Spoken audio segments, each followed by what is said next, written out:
आप सबको मेरा प्यार भरा नमस्ते। हम पढ़ रहे थे शब्द रचना। सबसे पहले हमने पढ़ा प्रत्यय अर्थात शब्दांशों द्वारा नए शब्द का निर्माण। जब किसी मूल शब्द के अंत में शब्दांश जोड़ा जाता है एवं एक नए शब्द का निर्माण किया जाता है, तब इसके रूप में परिवर्तन तो होता ही है, साथ ही इसके अर्थ में भी परिवर्तन हो जाता है। इसी प्रक्रिया को प्रत्यय कहा जाता है। अब हम पढ़ने जा रहे हैं उपसर्ग। उपसर्ग भी शब्द निर्माण की एक प्रक्रिया है।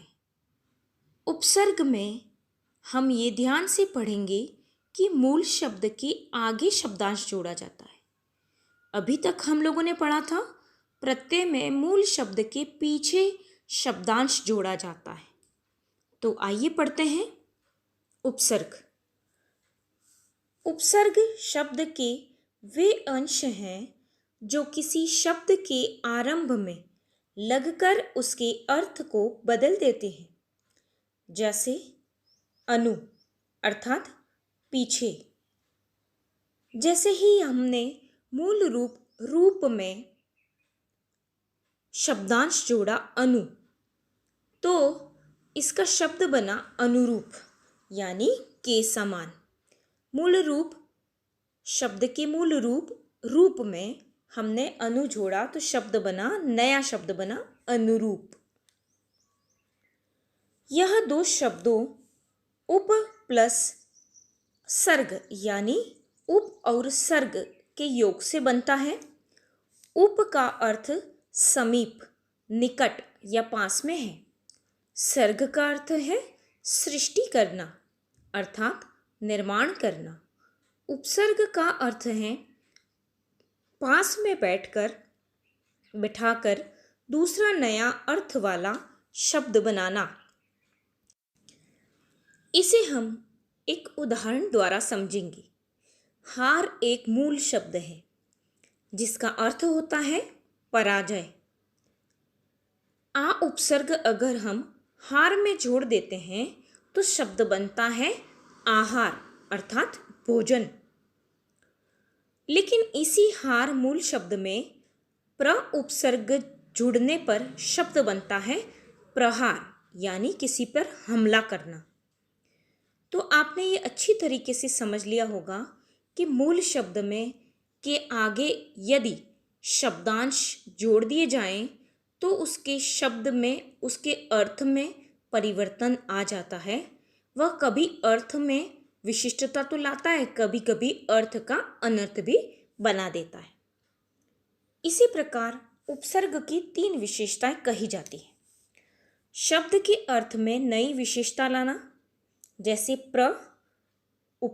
एक उपसर्ग है और उसमें बल मूल शब्द में अगर जोड़ेंगे तो शब्द बनता है प्रबल। वैसे ही अनु शब्दांश है जो कि उपसर्ग है और शासन मूल शब्द में इसे जोड़ने पर शब्द बना अनुशासन। यहाँ पर इन शब्दों में शब्द के अर्थ में नई विशेषता आई है तो शब्द बने हैं प्रबल और अनुशासन। लेकिन शब्द के अर्थ को उलट देना दूसरी इसकी विशेषता है। देखें, उदाहरण द्वारा समझेंगे। अ उपसर्ग है और सत्य मूल शब्द है। शब्द बन गया असत्य यानी सत्य का उल्टा बन गया असत्य। वैसे ही यश मूल शब्द है और शब्दांश अप जोड़ने पर अपयश बन गया, तो ये शब्द के अर्थ को उलट देता है। वैसे ही शब्द के अर्थ में कोई खास परिवर्तन न करके मूलार्थ के यानी मूल अर्थ के आजू बाजू यानी इर्द गिर्द अर्थ प्रदान करता है। जैसे वी शुद्ध मूल शब्द है और वी उपसर्ग है तो विशुद्ध शब्द बनता है। वैसे ही भ्रमण, परिभ्रमण मतलब भ्रमण मतलब भी घूमना है, लेकिन परिभ्रमण मतलब चारों तरफ घूमना है। तो अर्थ में कोई खास परिवर्तन तो नहीं आया, लेकिन मूल अर्थ के आसपास अर्थ इसका निकलता है। हम पढ़ेंगे कि उपसर्गों को हिंदी में 4 भागों में बांटा जा सकता है। संस्कृत के उपसर्ग, हिंदी के उपसर्ग, उर्दू के उपसर्ग, उपसर्ग की तरह प्रयुक्त होने वाले संस्कृत के अव्यय। संस्कृत के उपसर्ग में ये उपसर्ग संस्कृत भाषा से अपने मूल रूप में हिंदी भाषा में आए हैं। इस तरह के कुछ लगभग 22 उपसर्ग हैं। यहाँ पर देखेंगे हम लोग आ, अप और अव। यह अगर मूल शब्द में मिलते हैं तो शब्द बनते हैं आगमन, आहार, आकार, आदान इत्यादि। वैसे ही अप से बनने वाले अपयश, अपमान, अपवाद, अपशब्द इत्यादि। अव से बनने अवतार, अवगुण, अवशेष इत्यादि। इसी तरह अति, अधि, अनु, अभि, उप, उत, दुर, दुस, निर, नस, नि, परा, परि, प्र, प्रति, वि, सम, सु, सत, सह और स्व, ये भी संस्कृत के उपसर्ग है। दूसरा, तद्भव उपसर्ग यानी हिंदी के उपसर्ग मूलतः संस्कृत में ही विकसित हुए हैं। जैसे अ, अध और अन से बनने वाले अज्ञान, अछूत, अधर्म, अन्याय, अधमरा, अधखिला, अधपका, यह अध से बनने वाले। इसी तरह आप देखेंगे अन, उन, कु, सु, स, नि, कु, पर, भर, चो, बिन आदि आदि उपसर्ग है वह तद्भव उपसर्ग कहलाएंगे, जो हिंदी के उपसर्ग है मूलतः संस्कृत से ही यह विकसित हुए हैं, बने हैं। तीसरा है आगत उपसर्ग यानी विदेशी। आगत मतलब जो हिंदी भाषा में आ गए हैं यानी दूसरी भाषाओं से हिंदी भाषा में।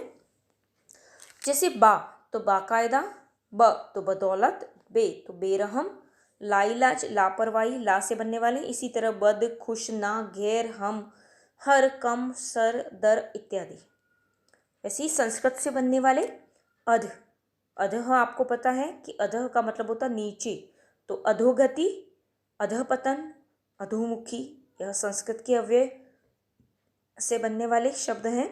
अतः, अतः मतलब अंदर, अंतःपुर, अंतःकरण, अंतर्जातीय इत्यादि।